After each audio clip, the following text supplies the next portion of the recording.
Barça ou le Barsac.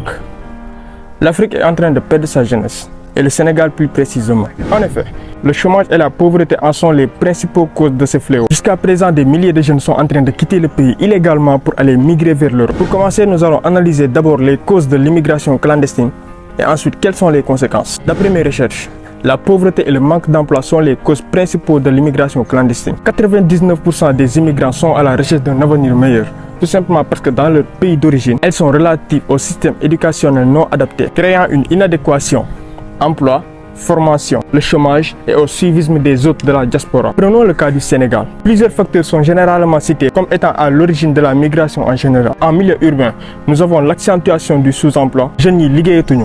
Ku si jàng ba am say diplôme, yaa ngi cak-cak wala maçon. Je ne dis pas que du liggéey bu baax, mais on pouvait bien avoir mieux. La précarité et la faible rémunération du travail. Liggéey lu métti, ñu fay la lu tuuti. Conséquence, grève bu dul jeex ak saboté liggéey kese. Loolu nag moo indi accroissement de la pauvreté. Jeunes yi sonn xaddi obligé génn dëkk bi. Te puisque boo ñaanee visa ñu refuser la, forcément tukki illégalement kese la ñuy mujj. En gros, on peut noter que ñàkk liggéey ak bëgg teral say waaju kese moo waral lii yëpp. Maintenant qu'on a analysé quelques causes, parlons-en des conséquences. Dans la plupart des cas, nous avons deux types de voyages clandestins, maritimes et terrestres. Et eux tous, ils ont pour destination l'Espagne, la France et parfois même les États-Unis. Par la voie maritime, ici au Sénégal, on l'appelle mbëkk bi. On y trouve tout type de personnes, xale, mag, ndaw, góor wala jigéen. Et même d'après quelques témoignages, am na ay dëmm sax ci biir. Excusez-moi du terme. Non seulement vous allez dépenser beaucoup d'argent pour le voyage, mais en plus de cela, vous serez des centaines dans une pirogue qui devrait contenir à peu près 50 personnes. Restez assis pendant plus de 7 jours, entassés, sans pour autant parler des obstacles que vous pouvez rencontrer durant le voyage.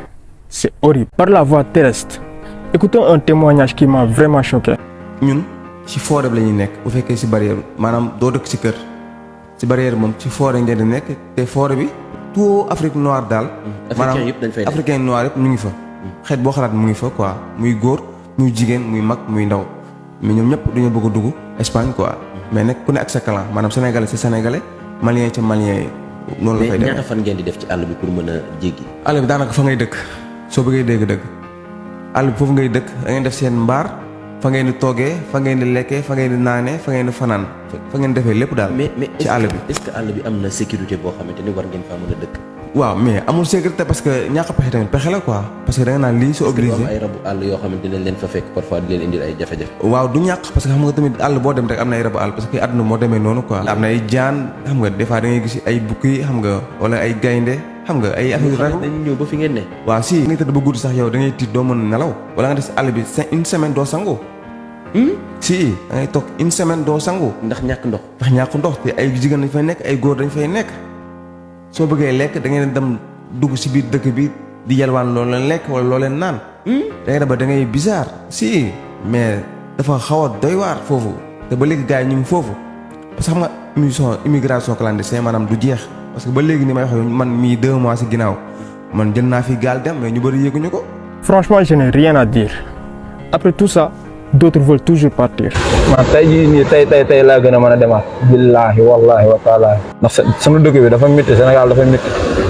fii boo amulee saa beneen affaire la quoi. moo tax ak tout le temps rek da ngay reyante yow fexe noo amee quoi c'est fi bopp. Ce qui m'étonne le plus, parfois c'est les parents eux-mêmes qui encouragent leurs enfants pour qu'ils partent. Et s'il te plaît, arrêtons de dire que Sénégal amul liggéey. C'est vrai que manque d'emploi am na fi, mais loolu yëpp taxul ngay risquer sa life pour tukki. Mais crée ton propre business. L'argent que tu prends pour payer ton voyage impossible là, prends-le, investis et deviens indépendant financièrement. Il y a combien de millionnaires dans ce pays qui n'ont jamais quitté le pays?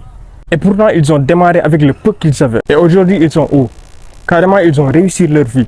Alors toi aussi, fais pareil. Gars, yeewu leen tuuti. N'oubliez jamais que vous êtes les boss.